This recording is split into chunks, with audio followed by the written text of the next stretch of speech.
இந்த வீடியோவில் நம்ம எதை பற்றி பார்க்க போகிறோம்னா பொங்கல் பரிசு வழங்குவது குறித்து தற்போது மிகவும் முக்கியமான தகவல் ஒன்று விலகியுள்ளது. அது என்ன என்பதை பற்றி தான் இந்த வீடியோவில் நம்ம டீட்டெயிலாக பார்க்க போகிறோம். தமிழக அரசு பொங்கல் பண்டிகையை ஒட்டிய திட்டங்களை செயல்படுத்த தீவிரமாக செயல்பட்டு வருகிறது.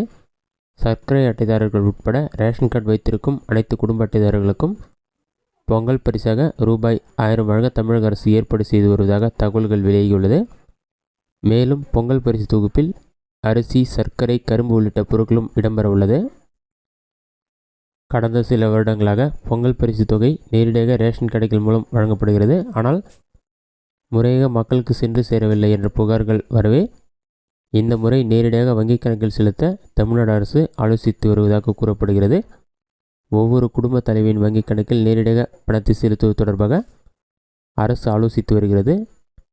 அந்த வங்கிக் கணக்குகள் ஆக்டிவாக இருப்பதும் மினிமம் பேலன்ஸ் வைத்திருப்பதும் முக்கியம். எனவே இதை சரிப்படுத்துவது தொடர்பான திட்டங்களை ஆய்வு செய்ய தமிழக அரசு முடிவு செய்துள்ளதாக கூறப்படுகிறது. வங்கிகளில் நேரடியாக பணம் செலுத்துவது சாத்தியம் இல்லாத பட்சத்தில் நேரடியாக ரேஷன் கடை மூலம் பணம் விநியோகப்படும். பொதுவாக இதற்கான சிறப்பு டோக்கன்கள் வழங்கப்படும். இந்த முறை நேரடியாக பணம் கொடுக்கப்படும் பட்சத்தில் டோக்கன்கள் அடுத்த வாரம் 20ஆம் தேதி முதல் வழங்கப்படும் என எதிர்பார்க்கப்படுகிறது. 2022ஆம் ஆண்டு பொங்கல் பரிசில் மொத்தம் 21 பொருட்கள் இடம்பெற்றது. கடந்த ஆண்டு புளி, சர்க்கரை, கரும்பு உள்ளிட்ட பொருட்களுடன் 1000 ரூபாயும் வழங்கப்பட்டது. இந்த வருடமும் இதே நடைமுறை தொடரும் என்றும் கூறப்படுகிறது. இந்த ஆண்டு அரிசி ரேஷன் அட்டை வைத்துள்ளவர்களுக்கும் சர்க்கரை ரேஷன் அட்டை வைத்துள்ளவர்களுக்கும் பொங்கல் பரிசு தொகை கிடைக்கும் என்று எதிர்பார்க்கப்படுகிறது.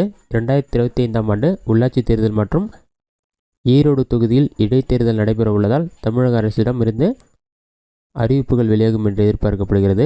பொங்கல் பரிசாக சுமார் 238.92 கோடி ரூபாய் செலவிட திட்டமிட்டுள்ளனர். ரேஷன் கார்டு வைத்திருக்கும் ஒவ்வொரு குடும்பத்தினருக்கும் டோக்கன்கள் வழங்கப்பட்டு அதன் மூலம் பரிசு தொகை வழங்கப்பட உள்ளது.